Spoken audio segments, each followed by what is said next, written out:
Don't put that in there.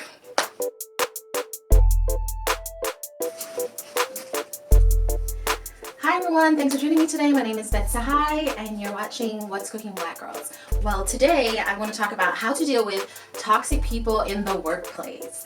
So, we all been through this. There's always someone who doesn't like you, someone who gives you a hard time, someone who is just always causing contention, trouble, all up in everybody's business, just doesn't want to do what they're supposed to do. They're always in your business, trying to use leverage to make your day harder. So, how do we deal with these people? Well, first I would say stay silent.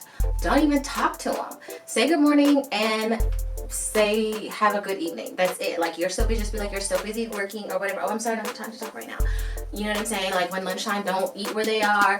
Go in your car. Sometimes you need to go in your car and like decompress. You need to relax. You need to listen to some music, turn the AC on, and just breathe and just feel, at peace before you go back in, And I would definitely always be happy to.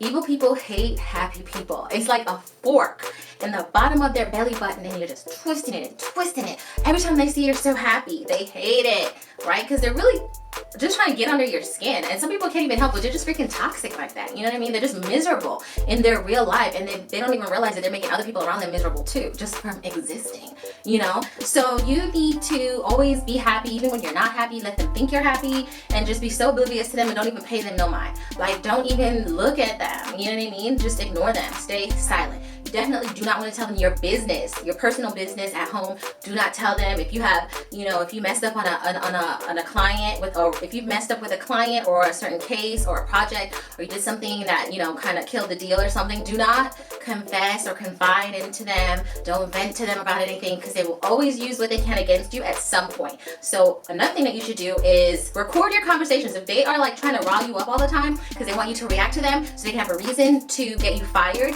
you need to record your engagement with them or when they're acting a certain way and just hold on to that. Keep that as leverage for you to present to plead your case. If you do go up against the board or the boss or something, you have some evidence to show that this person is really the aggressor. Yeah, but I would say, don't, and I would not like rat them out to the boss or anything like that, or go behind, their back and talk smack about them with other people, because it's just not a good look, and it's not a good, if the energy is it's just going to be really uncomfortable being there, because you don't know who's cool with them and who's not. You may have a problem with them, but other people may not. And a lot of times people that are acting that way is like they have a special relationship with the owner, and they will give, certain people preferential treatment, and if you're not one of those persons, those other recipients are not going to side with you against the person that you're having conflict with, because it's benefiting them to be friends with them. So you always want to like kind of just stay neutral and don't really tell everyone your problems with someone else.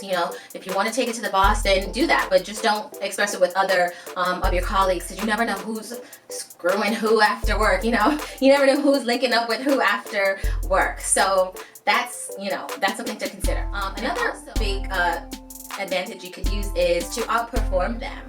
See where their weaknesses are and just outdo them and let your work speak for itself. You don't have to try to convince anyone that you deserve your job. Just do everything above and beyond. You know what I'm saying? If it takes a half an hour after you're supposed to clock out or whatever, stay and do what you have to do and get the job done or get a head set on the next project. Do little things like that sometimes, because that really shows your character is a step above the averaged worker, and also if it's really so toxic and maybe the boss is not doing anything to help you or stop the situation, look for another position somewhere else on the low. Don't tell everyone your business.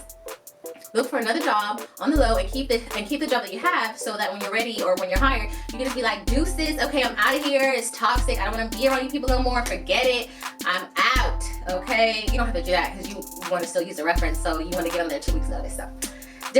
But yeah, just look for a job on the side, and just really prepare to leave that situation. No one wants to work somewhere they're so uncomfortable and it's just so mean, and being with people that are so rude, that it's not good for our mental health. So I would definitely try to get out the situation as possible, as I can. So use those opportunities to look for something else where you will be valued, respected, and protected. You know what I'm saying? Because if you're telling the superior and they're not doing anything about it, the issues can escalate and it may be harmful for you or the other person. So to avoid all that, find somewhere that is way more healthier, and that's a way more healthier environment, so you can thrive at your best and live your best life. okay? So those are my tips for how to deal with a toxic person in the workplace. I hope some of them have helped you, and that if you are in a situation, I hope that you do, have a plan, strategize, and be really strategic about how you engage those at your job. So we all know how to do it. You know how we have to kind of maneuver around toxic people to stay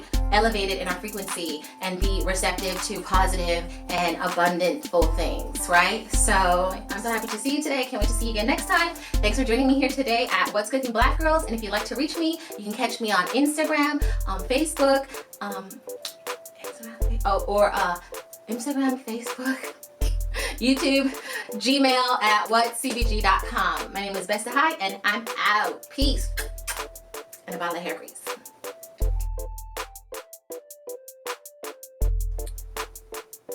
Peace. And a bottle of hair grease. Peace. And a bottle of hair grease. Peace. And a bottle of hair grease. Peace. And a bottle of hair grease.